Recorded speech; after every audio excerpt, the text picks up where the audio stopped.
What's up, guys? I'm Nobody Special, and we are making channel history today. This is my first chicken interview, and it is what better way to do your first chicken interview than the one and only Doomberg, the largest financial Substack in the world. And I can tell you guys, I have been following Doomberg for a long time. I feel so lucky to be able to get him on the channel today. And we were just commenting before I hit the record button how I spent 4 hours on the lawnmower this weekend, and it's the closest I ever get to a meditative state. Much of that was spent listening to some of your recent interviews over the weekend, Doomberg, and they were fantastic. And I'm hoping to channel some of that today. So welcome, and thank you for taking the time to join us. I mean, first of all, great to be here. The show might be called Nobody Special, but I feel very special to be a guest of yours, sir. You are very special. I can tell you, my daughter, her eyes lit up last night when I told her I was interviewing a chicken today. She had no idea what I was talking about, but it was a special moment for us. So.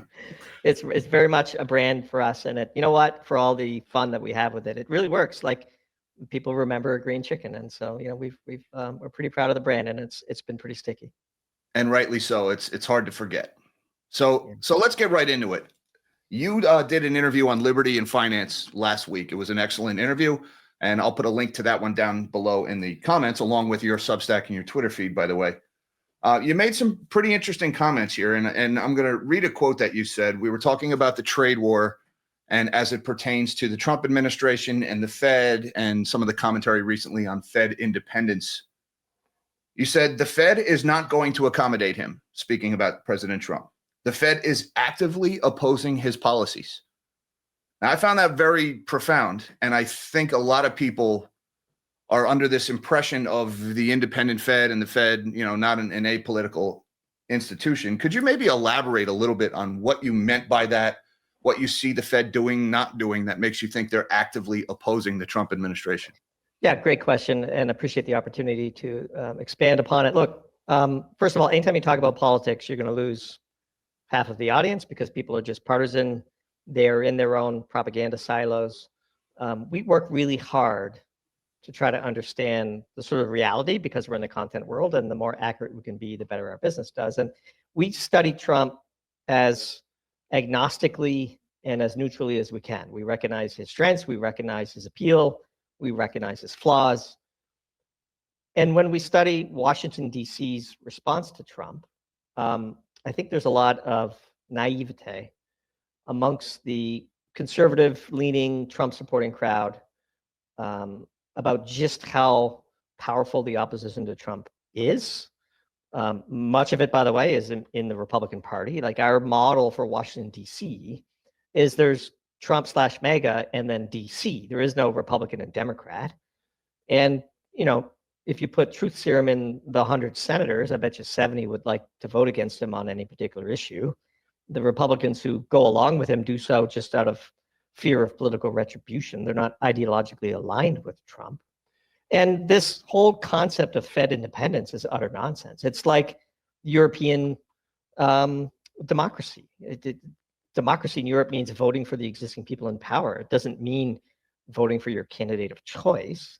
The Fed, Jerome Powell, in collaboration with Janet Yellen, did everything in their power to keep Trump out of office. Raw political behavior on the part of both the Department of Treasury and the Federal Reserve. If you'd have asked me at the beginning of 2024, when would Jerome Powell cut rates, I would have told you just before the election, and that's exactly what he did. It's so predictable. Jerome Powell is a political animal, a creature of the DC swamp. The DC swamp voted 92% for Harris. To think that Jerome Powell is executing some noble independent stance by resisting Trump's desire to cut rates in conjunction with his tariff war, which, by the way, makes sense if you're actually going to succeed in what Trump wants to do. But the DC establishment does not want Trump to succeed. So, of course, Jerome Powell is going to resist the call. And, of course, he's going to be made to look as though he's the one impinging upon Fed independence. And we say this as no big Trump fans, which is a neutral observation of reality.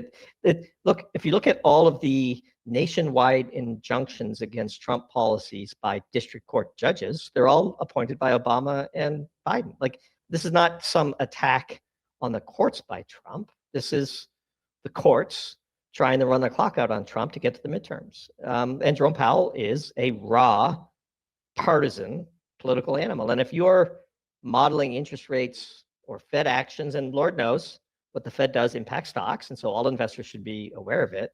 If you think that there's some independent, agnostic assessment of the economy and inflation risks and the dollar strength and so on that goes into some giant formula at the Fed where you have all these neutral PhDs who have no political axe to grind whatsoever, you're just being naive. And so no, I think you need to model that Jerome Powell will resist until Trump tries to fire him. And when Trump tries to fire him, whether he's successful or not, it will be painted in the media as dictator Trump doing dictator Trump things. I just think we should all be clear about what the facts are. And in our view, as far as modeling real world behavior goes, I think that is a far better axiom to begin your analysis with than Fed is independent and trying to do what's best for low inflation and full employment. I typically have viewed this trade war as, where the average person says it's the US versus China. I've always viewed it, at least in its short history, as what's left of the American middle class versus American companies in Wall Street that don't want to hire them. And then you actually had a pretty unique take on this angle in another interview, one you just did with Canadian Prepper recently, where you phrased it as MAGA and the Pentagon versus the CIA and Wall Street. And I suspect we might be saying the same thing there, but you really got the gears turning in my head when you phrased it that way. Something else, could you maybe elaborate on the on one side MAGA and Pentagon, on the other side CIA and Wall Street? Yeah, so credit where credit is due. This is a concept that we have lifted from our friend Luke Groman, who writes a fantastic weekly newsletter called Forest for the Trees. I can't recommend it enough. I read it every Friday afternoon when it comes out. And we consume a lot of content here because we're in the content business, and we're not ashamed of taking other people's good ideas as long as we give them full credit. So I wanted to start my answer by saying, this is something I first read in Groman's letter, and I agree with it. Groman's concept is a consequence of the financialization, short-termism, quarterly Wall Street pressure, stock option sort of phenom, is that you outsource your manufacturing sector to China over a period of 40 years. And that is very detrimental to national security. And so when I say MAGA Pentagon, I mean MAGA in some parts of the Pentagon. The Pentagon is, of course, not a unified body, and there's a whole part of the Pentagon that is actively trying to undermine Pete Hegseth, for example. Our friend Ken Klippenstein had a great article to this effect last week. But broadly, serious thinking people in the Pentagon know that you can't hollow out your manufacturing base and be a military superpower. And you, in particular, can't do that if the place that you're outsourcing your critical militarily sensitive supply chains to is your number one geopolitical opponent, in this case, China. And so the Trump tariff war is an attempt to undo that sort of CIA Wall Street nexus. Look, the war in Ukraine is a CIA adventure, if there ever was one, right? I mean, let's be honest. And so Trump is trying to do something that I think is noble.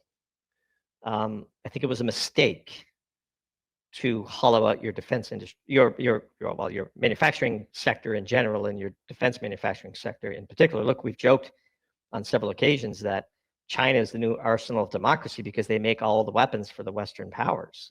We can't win a war with a country who produces our weapons. And so there's a strong desire to reshore, to quote, make America great again, as Trump calls it. It's a very seductive political phrase. I think it explains much of his popularity. That and his amazing retail political skills. Nobody connects to average voters like Trump, which is really testimony to his just raw political instincts and his EQ. But the big question for Trump is timing. Can he get it done fast enough before he loses his political capital? And that's where the Jerome Powers of the world, the judges, the activist judges, the broad DC swamp interference, they're just trying to run the clock out on him, such that the negative impact of the tariffs hits, but the positive impact of any reshoring is delayed. The country goes into crisis, which will be blamed on Trump. And then Orange Man Bad is gone effectively as a political force after the midterms. That's the gambit that the quote unquote deep state is playing. Wall Street has sacrificed robustness for short-termism. The big mirage of growth in China was never really there. We view money flowing into China as going through a check valve. It goes in, but it doesn't come out. The Chinese Communist Party has played America like a fiddle. Trump is correct in the diagnosis, and he's probably even directionally correct in the solution. The political constraints of the timing requirements make us wonder whether he'll be successful. So you mentioned the clock running out there in the terms of the midterms. There's another clock in play here, and that is the clock on China's timetable for what is becoming increasingly inevitable war in the South China Sea and invasion of Taiwan. Do you see any path back from the brink here, or was this trade war just inevitable? Because if it ever does come to fireworks over the strait, then we're talking about everything we're currently seeing with the trade war plus shots being fired. Do you view that as inevitable, or is there some path back from that? I'm not sure there's going to be a hot war, and I'm not sure that China would need a hot war. In our view, China has all the leverage in the Taiwan situation. You know, we wrote a piece called Escalation Dominance, which is an important thing to ponder when you're entering into a poker game and you're thinking about going all in, as Trump has done on the tariff wars. It is our view that Trump does not have the leverage against China that he thinks he does. For all of his idiosyncrasies, we wrote a piece called WrestleMania, where we modeled Trump as sort of being stuck in the 1980s, the glory days of Reagan and Hulk Hogan and Mike Tyson coming of age, and the raw power of gasoline engines coming out of Detroit. The 1980s aren't walking through that door. The country has changed dramatically in the 40 years since sort of peak Americana back then.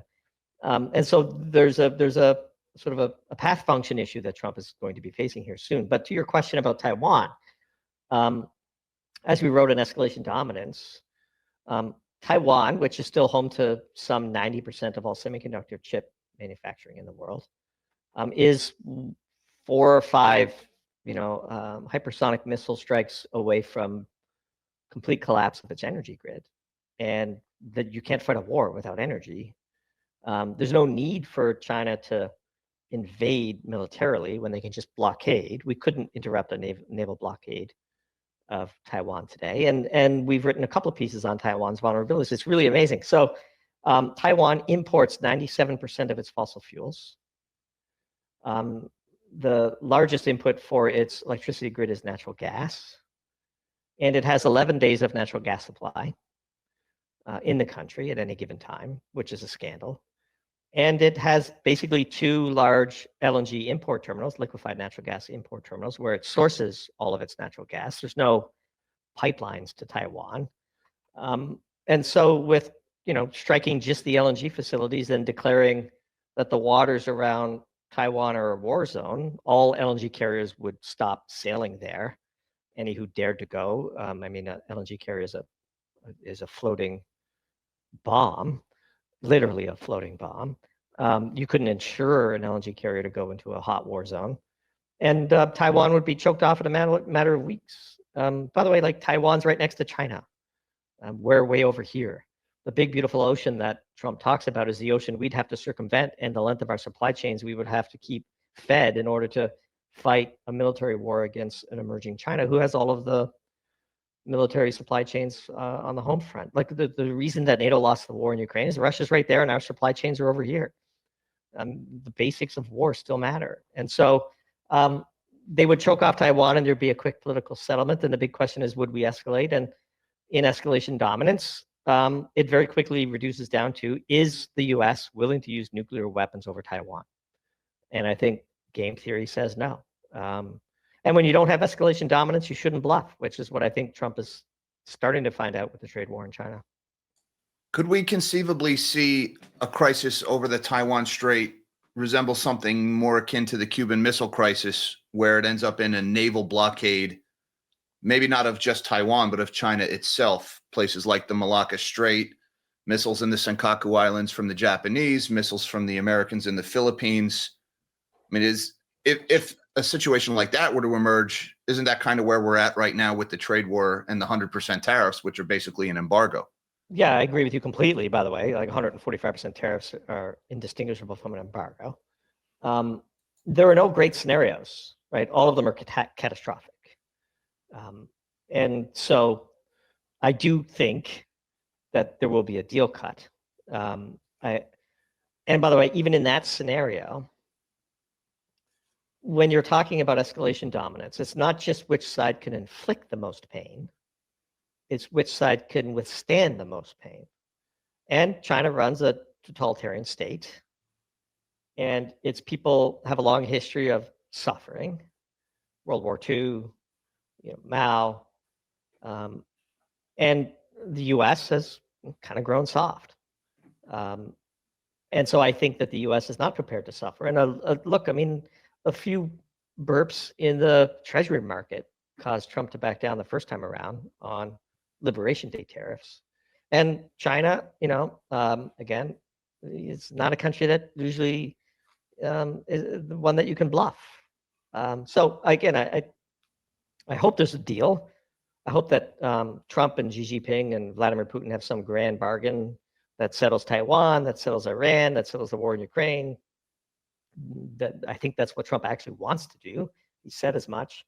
And so it's just a matter of whether he can cut a deal that saves his sort of political face. But I do think the nature of the tariffs war, the way it was rolled out, surprised us.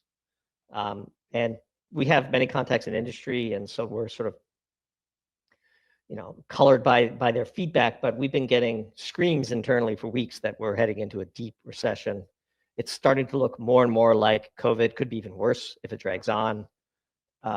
No politician has the type of capital to persist through a deep crisis like that, not even Trump. And so if he does face a wipeout in the midterms, you're going to see impeachment. You're going to see complete run the clock out on the second half of his term. He may try to run for a third term with all of the challenges that come with that. None of these scenarios are great. Look, we hope it works out. We hope that there's a deal. We hope that peace emerges in Ukraine and war with Iran could be avoided. But the question is still in doubt. So you mentioned all-out grid collapse in Taiwan as part of your answer a moment ago. And we're seeing something similar today. As a matter of fact, we're recording this one Monday around lunchtime. We've got a nationwide blackout in Spain that, at least for now, for the Spaniards, kind of resembles the scenario you painted for the Taiwanese if it ever comes to a conflict. What are your thoughts on this outage that we're seeing in Spain? Actually, it started in Portugal. The whole country of Portugal went dark. Then it spread to Spain, then to France. What are you seeing there, and what are your thoughts on this blackout in Europe? Yeah, this is a fascinating developing situation. Appreciate the opportunity to talk about it with you here first. We wrote a piece 16 months ago called Inverted Priorities, where we warned about the penetration of wind and solar into nationwide grids has a very strong Achilles heel that almost nobody talks about. To be fair, people have been warning about it for years. We certainly weren't the first to warn about it. Basically, at large power plants that are powered by natural gas, coal, nuclear, thermal plants that, boil steam and spin turbines and all that stuff. You have these giant spinning turbines, and they have a certain inertia to them where they just ride out little blips in the grid. Solar is, of course, just DC. There are no moving parts in solar. And while there is some spinning blades with wind, they're not directly connected into the grid. This is sort of a bit of a nuance, but they both use inverters to convert from DC to AC and to feed the grid. And inverters have, lots of positive attributes, but one thing they don't have is resilience. And I should say again, credit where credit is due. Our friend Michael Schellenberger over at Publicis put out a pretty definitive piece on the matter a few hours after it came out. Kudos to him. And basically, a week ago, Spain was bragging about how 100% of its electricity came from renewable energy. And here we are, a week later, oscillations in the grid, which normally could be ridden out by the power of those spinning turbines just imposing their physical will on the grid and keeping things going. We had such oscillations. It looks like it started in Portugal, as you said, and the Spanish grid collapsed. And by the way, not to like be a fear monger or anything, but we're about to run a very interesting experiment. The world has never really black started a grid of this scale with so much renewable energy at its core. It's not clear actually how long it'll take. We hope it doesn't take long. We hope it's hours or days and not weeks. But if it is weeks, then you're going to see a growing crisis, a humanitarian crisis, a political crisis, an energy crisis in Spain. And in the best case scenario, where this is just a blip and you and I might sound alarmist talking about it today, it still should serve as a significant warning that there's only so much intermittency, inverter-based electricity that you can impose on a grid before you begin to accumulate substantial grid-level risk. Look, operating a grid is a giant game of chaos theory. Very sensitive dependence on initial conditions. The smallest blip somewhere could cascade into a grid down event. We saw a tree fall in Ohio and knocked out power in New York, many years ago, famously. This risk is significantly elevated as you put more wind and solar onto a grid and demand that the grid make room for it. And we'll see an awful lot of spin coming out of the European elite, trying to make the case that Schellenberger's piece today in public is an incorrect diagnosis. He's 100% right. This has been predicted, warned about, modeled for years. Our superiors who operate the halls of government in Europe and in some cases here in the U.S. have long just dismissed such concerns as sort of fossil fuel industry propaganda. Well, now we're finding out, and honestly, let's hope that it's not as bad as we think. But black starting a grid with an enormous amount of renewables at its core is going to be an interesting experiment to watch. So sticking with the European theme for a moment here, we've seen a pretty dynamic shift in the market stemming from the blow up in the Oval Office between Trump, Vance, and Zelensky in mid-February. A lot of the decline in the US dollar that we've seen over the last few months has been attributed to the trade war. It actually started before Liberation Day, before some of the March announcements. We've since seen Europe has decided they're going to start to rebuild their own military, relying less on the United States for its own defense. And then we've seen some pretty bold spending pledges coming out of Europe. And then they added the asterisk of "and infrastructure" to that when they started talking about rebuilding their military in order to get some of the Greens in Germany to go along with these spending bills. And of course, when Greens talk about "and infrastructure," that's almost certainly going to be more of the renewables, more of the green energy. Not a lot of talk about what stopped this cascading blackout today, which was arguably the stability of the French nuclear infrastructure, is where this cascading blackout ran into the wall of baseload power. So is Europe going to continue down this road? Do you see anything that could change Europe's mind, destination, the inertia of this all in on renewables while allowing traditional baseload power sources to atrophy? And if so, what's this going to look like in a few more years if they don't?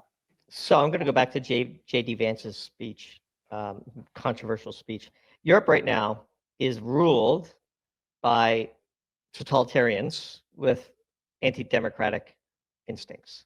That might sound weird to say, but if you just look empirically at the data, Le Pen in France, lawfare. Austria, right-wing party wins the election, can't form a government. Romania, elections canceled, like literally canceled, annulled, based on some TikTok video of Russian interference nonsense. So stop me if you've heard that before. The AfD in Germany, they're talking about canceling the party. Macron, Starmer, very low popularity rates. Brussels is deeply unpopular. They're talking about taking away the voting rights of Hungary because they don't vote right. The EU was threatening heads of state who had the audacity to attend the Victory Day celebrations in Moscow. Everywhere you look. By the way, that whole German constitutional debt brake removal was done incredibly undemocratically. Friedrich Merz ran on the sanctity of that debt brake, and then days after winning just barely enough to get a working majority, he called back the old parliament in a most unusual session because he couldn't get the debt brake through the new parliament based on the composition of it. And so they rammed through this incredibly reckless, I think, change to the German constitution that was the 100% polar opposite of what he just ran on. How's that democratic? Look, for all the flack Trump gets, at least he's doing exactly what he promised he would do when he ran. This is the exact opposite of this in Germany. So when you're banning political parties and canceling elections and pulling out every single trick in the book that you can to keep the will of the people away from what is implemented at the national level, that's unsustainable. And we would group in the renewables only agenda as part of that Brussels European elite nonsense, unserious, really. They're very unserious people. The Ursula von der Leyens of the world, by the way, doesn't actually run for her office. Their whole concept of protecting our democracy, the word "our" is very important in that phrase, which I hear stated all the time. This can't go on forever. That which can't go on forever usually doesn't. The European Union will not survive an attempt to bottle the populist movement that arises from voters upset with the difference between what they think they're voting for and the policies they get. And Germany is really just an amazing example of that. So they can't lose the war in Ukraine. They can't back down from renewables. They can only keep going forward. And when they keep going forward, they're just going to be, speeding towards the hard wall of physics, and they will eventually smash into it. And I think it will be the European Union's undoing. So let's shift gears then, because we've talked about Europe and we've talked about their energy problems. I want to zero in on something else that you said, and this was also in your interview with Canadian Prepper recently, and this was in terms of the Middle East. I recently watched a video of a French frigate intercepting a Houthi drone in the Red Sea, and they were using their deck gun instead of their interceptor missiles, and this drone was intercepted inside of a mile. And it's kind of exposing some of the manufacturing weaknesses of the West. They're trying to conserve their expensive interceptor missiles by using cheaper deck guns, taking more risk to intercept these drones at close range because they don't want to shoot down a $20,000 drone with a $2 million missile. Now, you made this comment here talking about the need for us to protect sea lanes in the Middle East. It's more of a China issue than a U.S. issue. And that was pretty interesting. And then you followed that up with the phrase, we're protecting everybody else's energy supply, as if to say the U.S., along with this French frigate, we're guaranteeing trade for largely Chinese goods flowing through the Red Sea to Europe, for energy supply flowing from the Middle East to Europe. Well, the United States is not really dependent on these sea lanes as much as some of the other countries are. So how do you see this playing out in the Middle East in the broader context of what's now a global trade war? So yeah, let me take a step back and actually give you even broader context, because I think this is important. The U.S. neocon forever war military industrial complex came of age when people in the State Department and in the sort of diplomatic corps of the U.S. believed in Hubbard's peak oil, that the U.S. would never be able to produce its own oil. And, Hubbard correctly predicted that the U.S. would peak its domestic crude oil production in the 1970s, and it did for a while. Peak cheap oil is a myth, which we can talk about, but nonetheless, the entire architecture of U.S. foreign policy was sort of the Kissinger era, centered upon this thought that we don't have enough energy domestically, so we need to set ourselves abroad and go find it and fight for it overseas. And that's why we're in the Middle East. But all of that changed with the shale revolution, except for our foreign policy concept of needing to worry about the Middle East and other people's sources of energy. The U.S. is by far the world's largest energy gigapower. We produce 20% of the world's oil, somewhere between 25 and 30% of the world's natural gas. We have one of the largest coal reserves on the planet here. We have 93 operating nuclear reactors. We have farmlands and fertilizer and chemicals, and we have more than enough to eat at home. And so while the physics of the US energy situation has changed, how the US has gone from a net importer of hydrocarbons to a net exporter of hydrocarbons has changed. The foreign policy mindset has not kept up with that change yet. Trump's energy dominance agenda, Trump's focus on Greenland and the Arctic and the Western Hemisphere is, in our view, all about recognizing that we're now no longer in a unipolar world, and the US sphere of influence of the Western Hemisphere is way more than enough to feed America's energy needs. And it's long past time that we delegate the policing of the choke points in the Middle East to China. Look, they get their energy from Iran. What are we doing? Like, why is this why is the US Navy responsible for these choke points? We're a large producer of energy. If there's a global energy shock, US energy companies are going to benefit. Consumers will be hurt, of course, but you can always limit domestic prices, as say Russia does. And so it's just not our battle anymore. But I think we're fighting the wars of the 1980s, again, back to the 1985 peak Americana type mentality that Trump came of age during.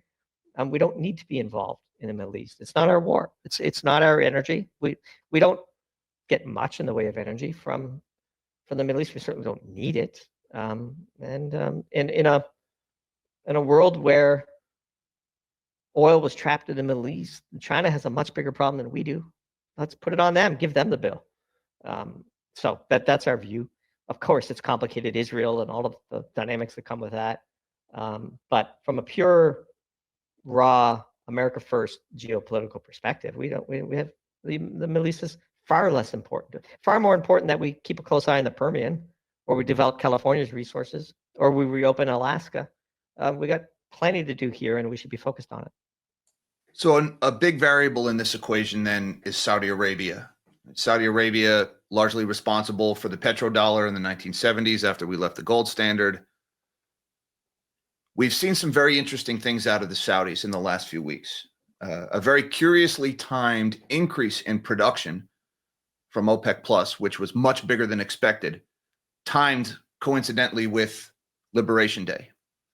There's two different ways you could look at that. That could be Saudis trying to recapture market share from American producers again, something that didn't go very well for them in 2015. Or is there something else at play here? President Trump wants cheaper oil.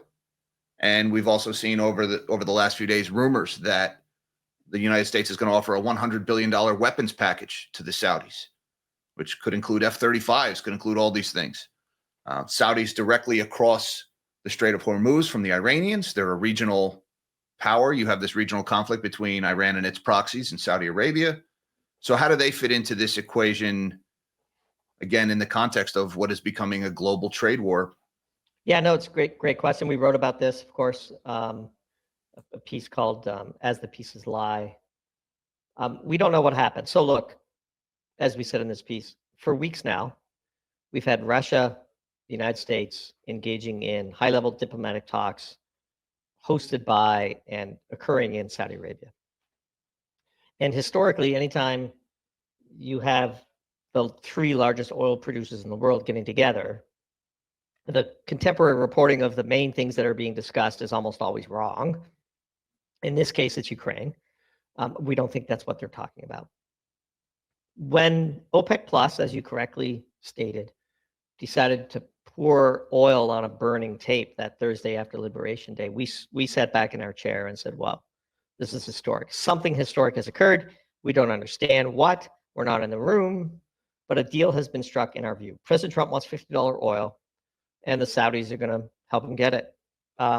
What they got in return, as we said in that piece, is unknown. One thought that we speculated upon was that everyone involved is going to agree to let the price of gold and US dollars run. It did for a while. It's pulled back a bit since. Who knows? Something was given to the Saudis in exchange for accommodating Trump on his desire to have lower energy.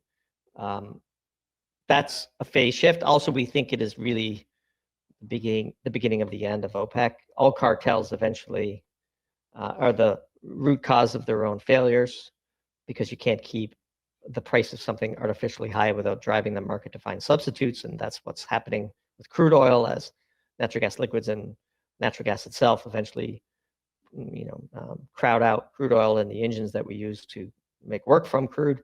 And so something significant happened. We don't know, but it's real. We pay very close attention to it. And I think, as you said, weapons, gold. The Saudis own a lot of gold. They're looking to get into gold mining. They're gobbling up gold in the ground around the world. This could be sort of the beginning.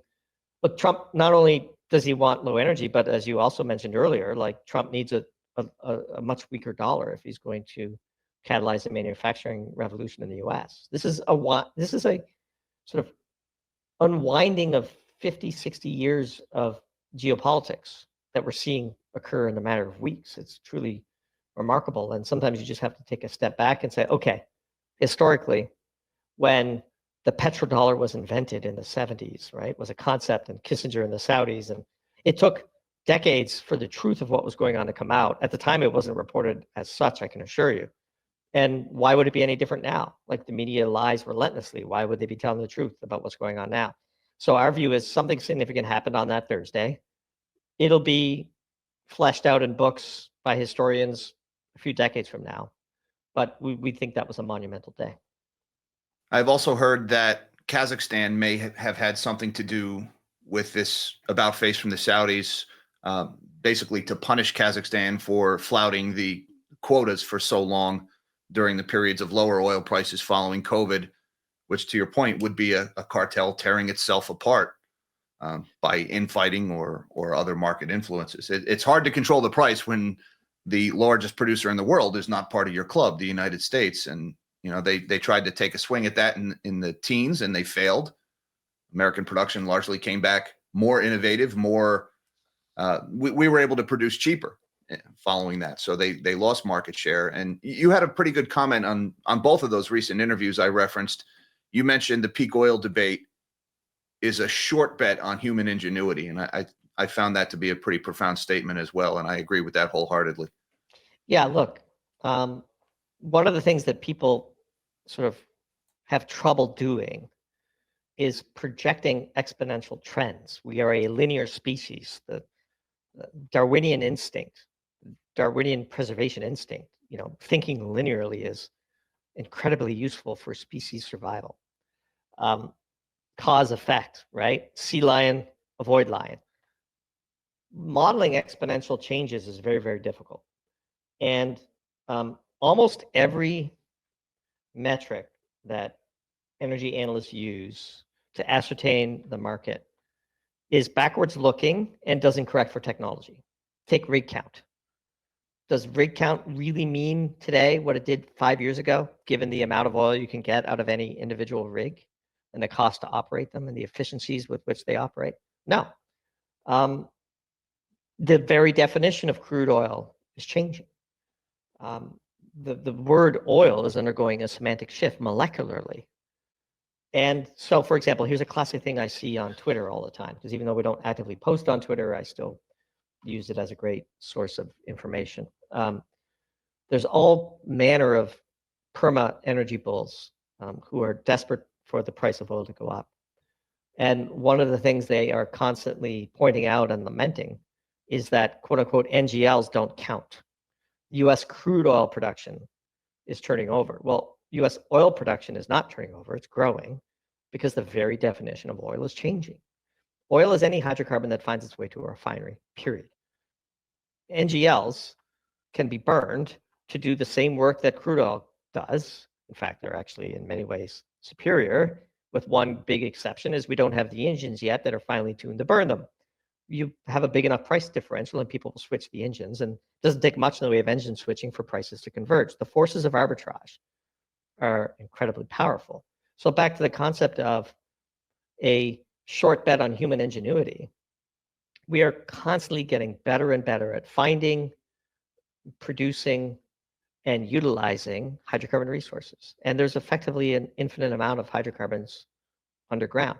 Now, when we say such things, people sort of reject and they say, oh, well, the Earth is a sphere, it's finite. Sure, it's finite. We agree it's not actually infinite, but for the purposes of modeling, it should be treated as infinite because we're never going to run out of this stuff on a time frame that matters to you or me or anybody listening to this podcast. Centuries. And centuries, projecting forward on the technological development scale, we'll be long past the singularity by then. And so this whole concept that, we're on the cusp of running out of oil, we have said few investor concepts have cost more people more money than that one. The long-term price trend of primary energy is lower in real terms. It just is. There's so much of it. We're getting better at exploiting it. Everybody wants it. Everybody needs it. It's their standard of living. The energy companies will earn their cost of capital. And the amount of energy that we have is effectively limitless. And you can see this in a couple of charts. One is the global primary energy consumption of the world over 60 years. It's a straight line up and to the right with a slight sinusoidal wave attribute to it that basically is derived from a mismatch between the capital cycle of the energy sector and the business cycle. The other curve that you can plot is the number of barrels of oil that an ounce of gold buys you. It's over 50 now, and it used to be 10. The replacement rate of reserves and the debasement of the dollar are both being overcome by the technological prowess of the oil and gas industry. And last point, one of the problems with properly analyzing the energy sector is this sort of view in the Western world that technology is Google, technology is Apple, technology is Facebook, technology is NVIDIA. There's a lot of great technology going on in those companies. True technology and marvels of engineering are ExxonMobil, Cheniere, Saudi Aramco, Chevron. You go to an offshore oil rig and spend a week on it, and you tell me about what the real technology companies are in the S&P 500. We take for granted the dizzying array of magic that workers at oil and gas companies perform on a day-to-day basis. And it's really a marvel because no other set of workers on the planet are more responsible for generating and preserving our extremely elevated standard of living in the West than these heroes who we denigrate because we claim they're destroying the planet because of climate change. It's really, we should be thankful that they keep going to work every day, because if they stopped showing up, we'd all be in a world of hurt. It's a very unique perspective that the oil majors are the true tech companies. I have literally never heard that before, but when you think about it and what really enables human prosperity, access to energy is the single biggest driver, right? Go visit an LNG export terminal and tell me where the technology is. And by the way, thankfully, this is one area of sort of large industry that the US still does well. It leads the world. And that's because of two flukes. Private ownership of energy resources underground, and state control over the development of energy that doesn't cross state lines or international borders. And so that's why you have places like Louisiana and Texas that are energy superpowers. And you have states like California, which are flaccid energy vassals, because they have the opposite objective, which is to keep all the energy in the ground. By the way, California has a Permian. It has its own giant shale patch that nobody's even looking, nobody's measuring, nobody's investing to convert that resource into reserves that might one day be put into production, because they know you can't do business in California. Our energy output is a political decision, not a geological one. And so thankfully, the US has these two quirks: private ownership of minerals and other resources and state control over many large energy projects, and in particular states like Louisiana and Texas that have a bounty of such energy resources to exploit. The Texas Railroad Commission is as responsible for U.S. geopolitical power as any other entity in the country. And I bet you people listening to this podcast have never even heard of the Texas Railroad Commission or their role in the energy markets.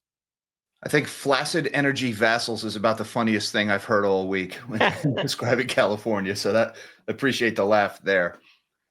We have one more stop we got to make on this geopolitical trip around the world that we've taken here. And it's another major player in an emerging superpower, and that's India. We've seen some pretty interesting headlines recently. First of all, as soon as the trade war lit off, we sent the vice president and his family to India. And I think the press kind of skipped over the fact that J.D. Vance's wife being of Indian descent and the diplomatic uniqueness that brings to the situation, I think was overlooked, probably because narrative. But shortly within the next few days, we saw headlines about Indian Airlines saying, we'll take those Boeing airliners that the Chinese just turned away. We had a headline late last week about rare earths and about possibly buying agricultural commodities. So how do you see India fitting into this game of chess that's going on now that everything has been thrown into chaos by the trade war? You know, J.D. Vance is an interesting character, of course. Goes to Europe, says what we referenced earlier, goes to India, goes to the Vatican, the Pope dies the next day. I mean, it is a fascinating series of events.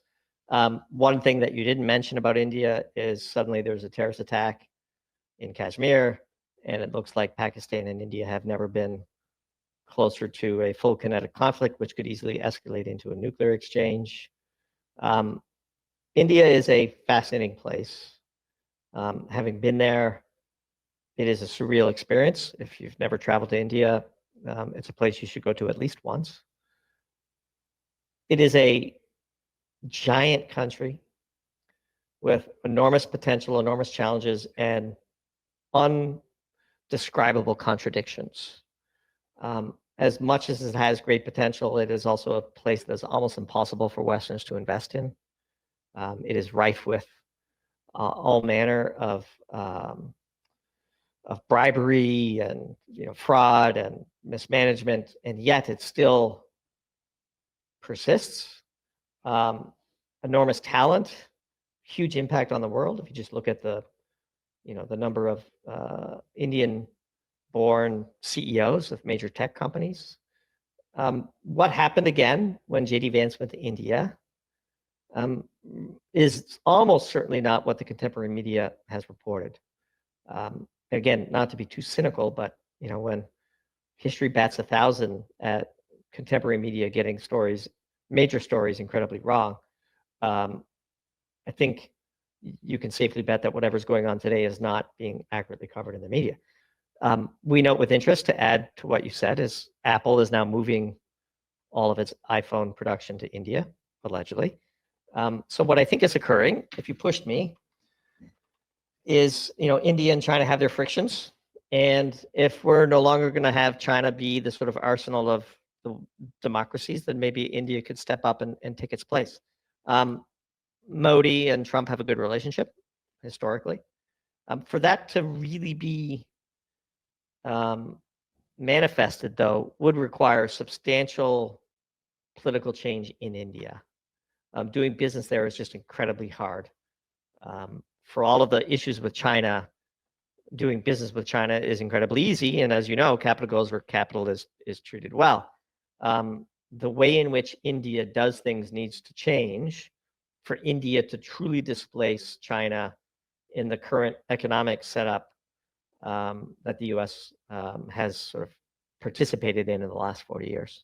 So something else over the last few days that's caught my attention is the behavior of Bitcoin. I know this isn't something you typically spend a lot of time following, but it has stuck out at me that we saw, in particular, as tech was selling off 2 weeks ago, we saw Bitcoin at first sell off with less enthusiasm than, say, the NASDAQ was selling off, then turned flat, and we even actually saw Bitcoin start to rally as the QQQs were heading lower. And this is all happening in the context of de-dollarization going on and the sell-off in U.S. Treasuries. What do you see happening in Bitcoin? Was this a step in the direction of de-dollarization? Was it starting to behave like a safe haven or even a reserve, or was this just Michael Saylor and his infinite money glitch buying Bitcoin when it was cheap, creating the illusion of demand? I have a different view. Maybe it's a bit more speculative, but kind of fun to indulge in. Look, the U.S. right now has a refinancing wall that it has to deal with. We talked earlier about the raw political behavior of Jerome Powell and Janet Yellen. One of the things that Janet Yellen did was she shortened the duration of U.S. Treasuries scandalously so. What does that mean? Much of the wave of refinancing that is now facing her successor, Scott Bessent, is short-term paper. If I was facing a wave of refinancing of short-term paper, I'd sure like to create a stable bid for short-term paper. Stable coins park all of their US dollars effectively in short-term US treasuries. At least they say they do. And so if I were Trump and I were Bessent, I wouldn't mind a little cryptomania. I wouldn't mind more and more Western investors getting into the crypto world, and your gateway to purchasing crypto for most investors is to convert US dollars into a stable coin like Tether or USDC. And so along the way, a couple of $100 billion or $1 trillion or two of incremental players at the crypto casino creates effectively a steady bid for US treasuries that can be rolled into. And every marginal bid matters. I think the launch of Trump Coin before his inauguration was not a coincidence. And so if you're going to be playing in the crypto casino, I think Bitcoin is distinct from all the others because of network effects. And so I think Trump would like to see Bitcoin go to 200,000. It's not investment advice. We don't own any Bitcoin. We've had an interesting relationship with the sort of Bitcoin maximalist crowd. The overlap in the Venn diagram of reasons why you would own Bitcoin and reasons why you would own gold is pretty substantial. And just because we've never owned Bitcoin doesn't mean we don't understand why others do. And so I think, again, if we're solving for preferences and constraints, the US needs a bid for treasuries. And if the crypto world gets big enough, you don't really need to worry about China anymore in that regard. You just have Tether roll over your short-term paper. And one more topic I'd like to hear your opinion on, artificial intelligence, which, you know, we're now pretty well into this cycle that we'll say that started with the release of ChatGPT in November of 2022. Since then, we've seen an explosion in asset prices, particularly the Mag 7. You did mention NVIDIA earlier. What is your take on artificial intelligence in two different regards? First of all, what does it mean for the U.S. economy, for the labor market, for businesses? And then what is your take on the asset class and the business end of it, you know, what we've seen in the NASDAQ, for example? Yeah, great question. AI is all the things people say it is. It is utterly transformational. We've done some private investing in the AI space. We're working with a few startups, which we don't write about for obvious reasons. We are blown away by what we're seeing. The pace of technological innovation is truly the scent of singularity, you know? It is way more transformational than the advent of the internet. It will be. It's going to radically reshape economies. It's going to really probe what it means to be human very soon. Ray Kurzweil's book, The Singularity is Near, is pretty prophetic. I know he catches a lot of heat for various idiosyncrasies, but the book itself, especially the first chapter, is a must read for everybody. We're very close to the time that Kurzweil predicted we'd reach a singularity. And look, I mean, we have a friend who we've invested in who spent 18 months learning AI from AI and is now, we think, a world-class AI expert at the forefront of developing technologies that are going to profoundly change the world, which is why we invested in them. That's all real. But it's also true. There's a ton of fraud, scams, pump and dumps, and wildly inflated stocks in the space, just like we saw in the dot-com bubble, pets.com, all that nonsense. But buried within the mess of pets.com was Amazon and, the many of the big names that we see now in the stock market. So I think all those things can be true. A lot of it is frothy. Most of it will end up zeroing out, and some of the bets will make a small number of people incredibly rich. And the world is going to be radically altered by AI.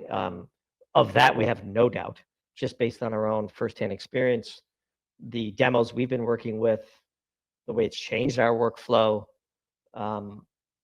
It's going to fundamentally probe and disturb what it means to be human. We are bullish on authentic human products in an AI world, which is a whole other, we could spend an hour just talking about that concept, but we've given that a lot of thought. That which is authentically human is going to skyrocket in value, but a lot of what humans currently do is going to be displaced. And so it's going to be a profound transition. And there isn't enough hyperbole to capture accurately what we think is coming. Doomberg, I just want to say thank you so much for covering a wide range of topics. I think we touched on just about every major issue going on in the world today. Real quick, before we wrap up, I want to mention everybody, Doomberg's Substack is available at newsletter.doomberg.com. Highly recommend that. It is the most popular Substack in finance in the world. And to close out the show, Doomberg, is there anything that you wanted to touch on that maybe we missed? Any parting words or anything to keep an eye on? No, look, it's been a great discussion. I think we had a bit of a whirlwind tour, as we like to joke around here. The only thing worse than being wrong in this business is having no opinion. So happy to discuss a wide array of topics with you. Really enjoyed it. Always an honor to be a guest on any show, and it certainly was with you and on this show. And if more than happy to come back anytime you'll have us. Excellent. Thank you again so much for your time, Doomberg. Once again, folks, check out all those links down in the description to Doomberg's Substack and his other interviews. And of course, tell him nobody sent you. Everybody, until next time, live small and dream big.